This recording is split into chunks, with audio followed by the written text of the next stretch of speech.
सहरको भिडभाड, रहन र व्यस्त जीवनबाट केही मिनेटको दूरीमा छ एउटा प्राकृतिक स्वर्ग। हरियालीले भरिएको, जङ्गली हरिणहरूले सजिएको र मनलाई शान्त बनाउने रिचमन्ड पार्कमा तपाईलाई स्वागत छ।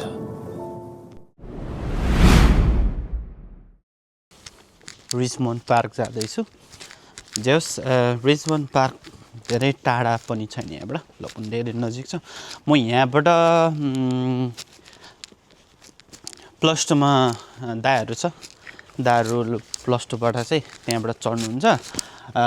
दाहरूलाई म त्यहाँ भेट्ने छु। कहाँ आइपुग्नु भयो? यहाँ ट्रेन आइसक्यो।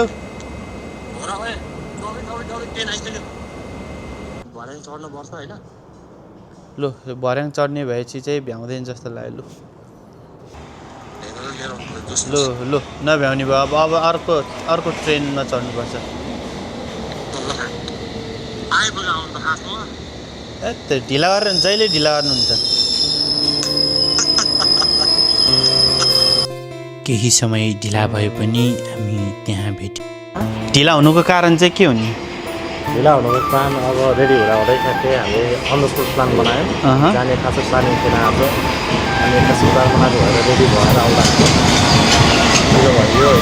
ढिला हुनुको कारण दाइ धेरै नक्कले भएर अहिले चाहिँ हामी प्लस टू पार्कमा छौँ। म चाहिँ दाइलाई यहाँबाट हामी पिकअप गर्नेछौँ। भाइ पनि छ।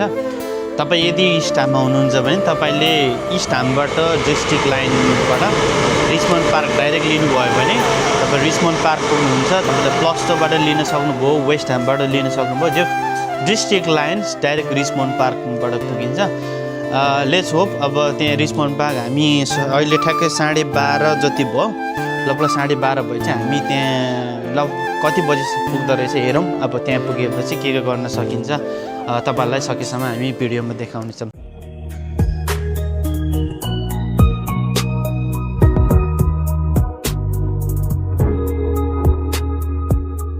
नेपालबाट आएदेखि भाइले कतिवटा ठाउँ घुम्यो लन्डन? मैले घुमेँ होला। एकचोटि आउटसाइड लन्डन गएको थिएँ, बर्मिङहम। त्यसपछि आउटसाइड लन्डन भन्दा लन्डनभित्रको अब मेन ठाउँहरू, लन्डन ब्रिज। लन्डन आएको कति भयो अरे? मेरो ठ्याक्कै अब 4.5 महिना हुन लाग्यो। 4.5 महिनामा लन्डन आउँदाखेरि लन्डन कतिको रमाइलो लाग्यो कि कस्तो लागिरहेछ अहिले लन्डन तिमीलाई? यस्तो रमाइलो भन्दा पनि खासै केही पनि एक्सपेक्टेसन नगरेको न नेपालबाट सिधै होइन साथीको लैलेमा आइपुग्यो।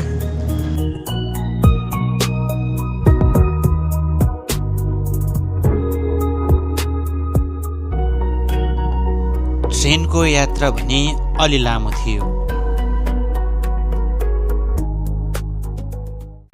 हाम्रो चाहिँ ट्रेन यहाँबाट अघि रुट चेन्ज भएर हामी उता इलिङ रोडवे पुगेका थियौँ।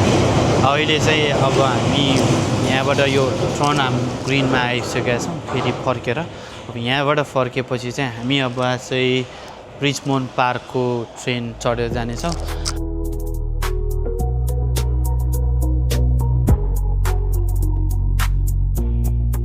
अहिले चाहिँ हामी यो लास्ट स्टेसन अफ रिचमन्डको स्टेसनमा आइपुगेको छौँ। अनि अलिकति टाइमिङले ट्रेनले गर्दा ढिला भएको अवस्था छ।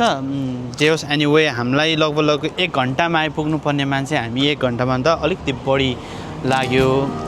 अनि केही समयको यात्रापछि हामी आइपुग्यौँ रमणीय रिचमन्ड पार्कको गेटमा। क्लोज 11:21 भनेपछि कति बजे क्लोज हुने रहेछ? यो चाहिँ अब हामी इन्ट्री गरिसकेका छौँ। यो चाहिँ रिचमन्ड गाडी पार्क हो। कहाँ कहाँ जानुपर्ने रहेछ हेरौँ त दाइ। हाम्रो दाइले चाहिँ म्याप हेर्दै हुनुहुन्छ। अब जानुपर्ने ठाउँहरू कहाँहरू राम्रै हो होइन, यहीँसम्म चाहिँ हो। करिब 2500 एकडभन्दा बढी क्षेत्रमा फैलिएको यो पार्क प्राकृतिक सौन्दर्य, विशाल घाँसे मैदान, पुराना जङ्गल र मनोरम दृश्यहरूको अद्भुत सङ्गम हो। अहिले चाहिँ हामी यो रिचमन्डको पेन पोन्ड भन्ने ठाउँमा ठ्याक्कै आइपुगेको छ। मेरो अगाडि चाहिँ ठुलो पोन्ड पनि छ। अब यो चाहिँ अलिकति अरू पोन्ड भन्दा पनि यो अलिकति ठुलो पोन्ड रहेछ यो चाहिँ होइन।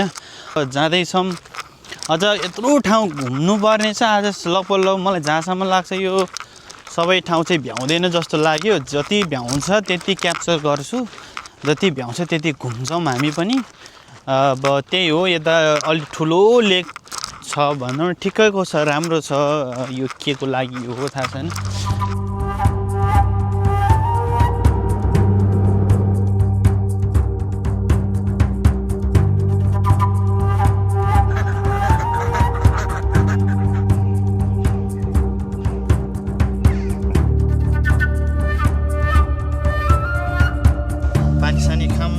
गफ गरौँ।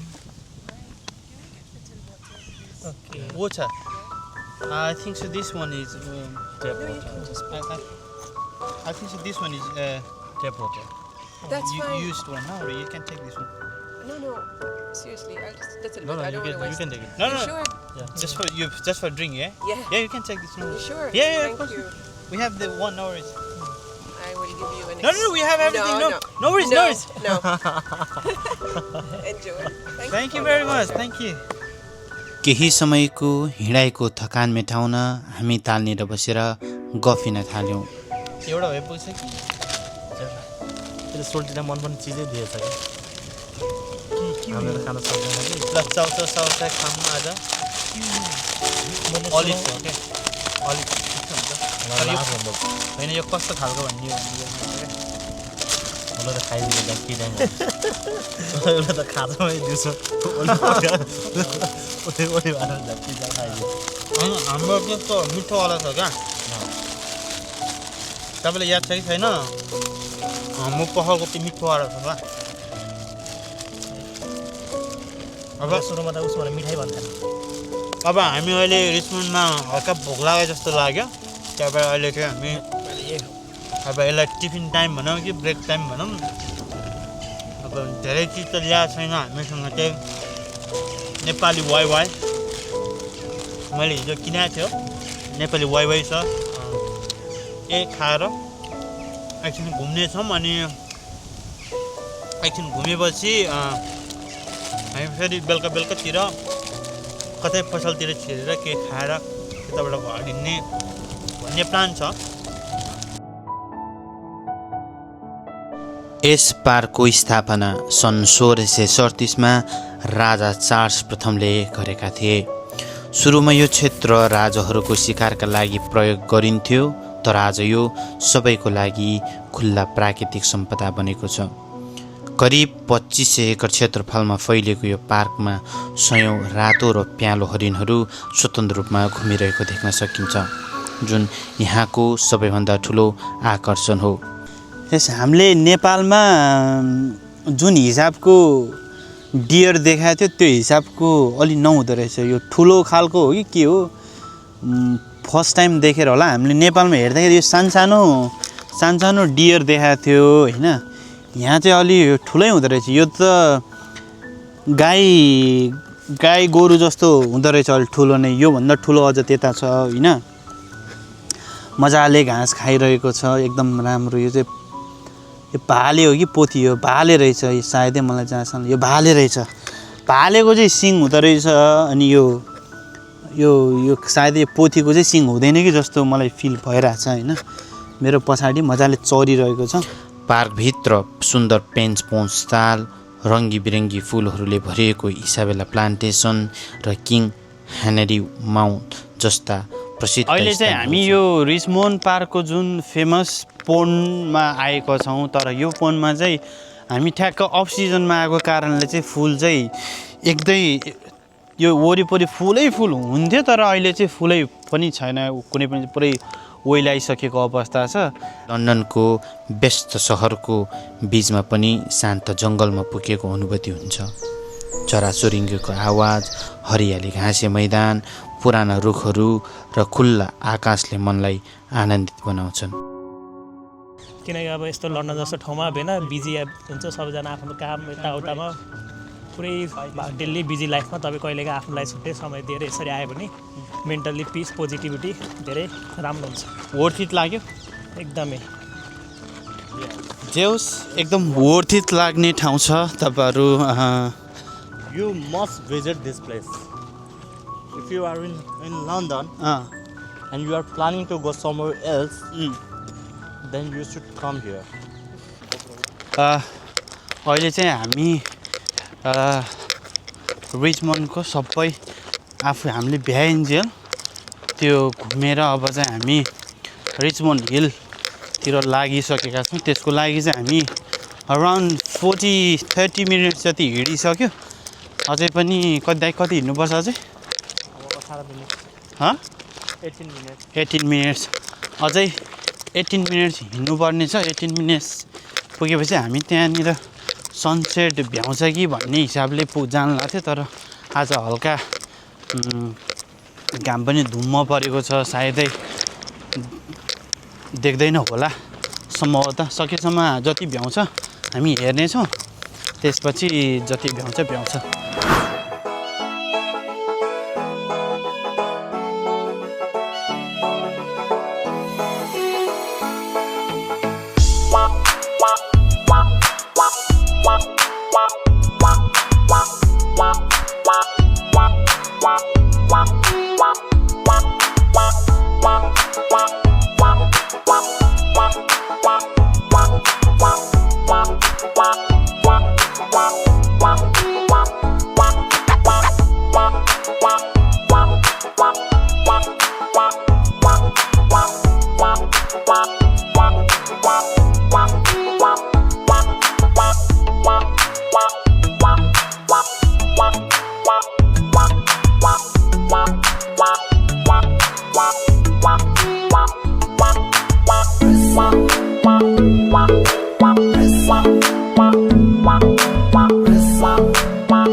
हाम्रो यात्रा चाहिँ यहीँ टुङ्गिन्छ भन्ने मलाई लाग्दछ अब हामीलाई लगभग अहिले हाम्रो 8 बजिसकेको छ हामी बिहान 12 बजे 12:30 बजेतिर हिँडेका थियौँ अहिले हामी 8 बजे यहाँ आइपुगेका छौँ हाम्रो last journey we are going to in here अनि त्यसपछि हामी अब चाहिँ घर फर्केपछि आज हाम्रो यही जर्नी यहीँ इन गरेर हामी चाहिँ अब घर फर्किनेछौँ भन्दै आजको हाम्रो भिडियो यहीँ अन्त्य गर्न चाहन्छु थ्याङ्क यू